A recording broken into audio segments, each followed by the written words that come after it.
Okay, today I'm going to be talking to you about perfect competition for my managerial economics class for Mr. Jake Searcy.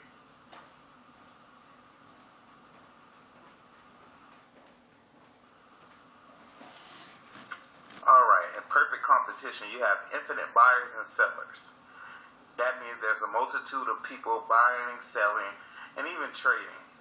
There's very few and or really zero entry and exit barriers, which makes it pretty easy to come in and to exit the market.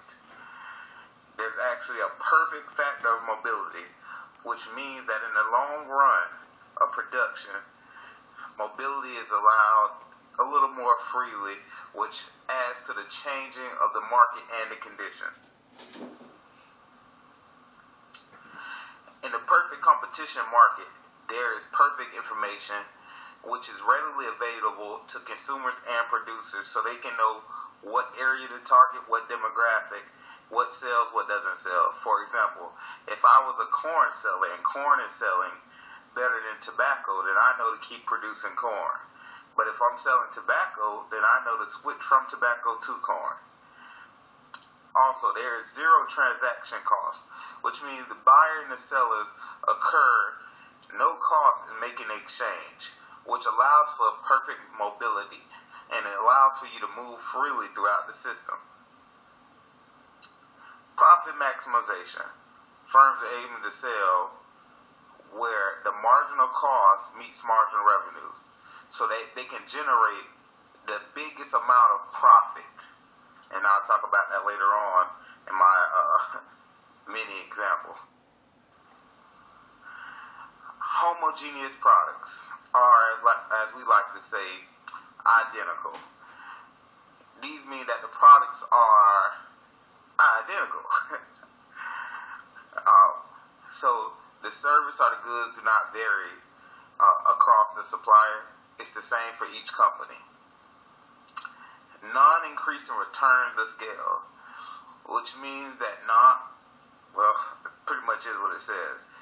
It just means that returns to scale ensured are significant to the firms in the industry.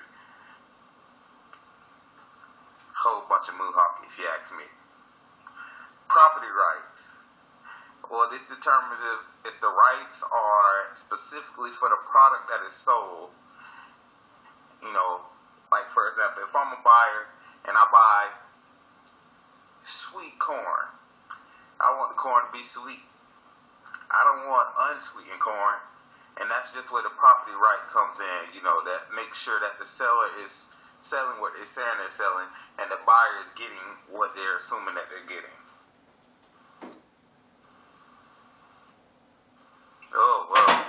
Real world application. Well, this would be the example that I was talking about throughout the presentation. I decided to compare some pizza companies.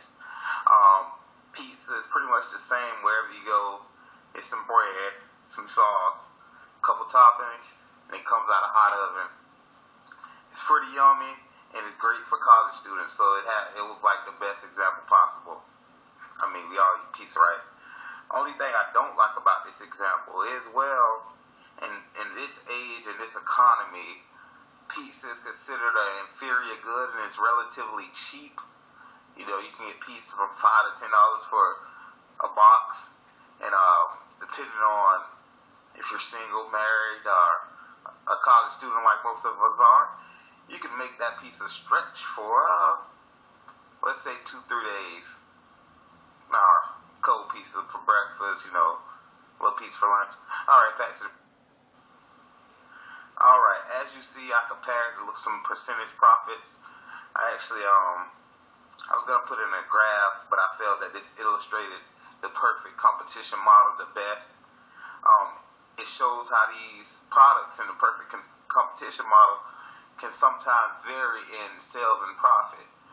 And that has to do with advertising, that has to do with product quality, and some different variables that we probably won't get too in-depth into.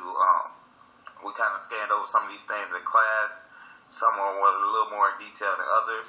But if you look at my example, you see that Pizza Hut dominates the pizza realm, a little more than 80% of the profits made in this illustration belong to Pizza Hut. About 10% is Domino's, and about 5% is Little Caesars. Where are you getting pizza from tonight?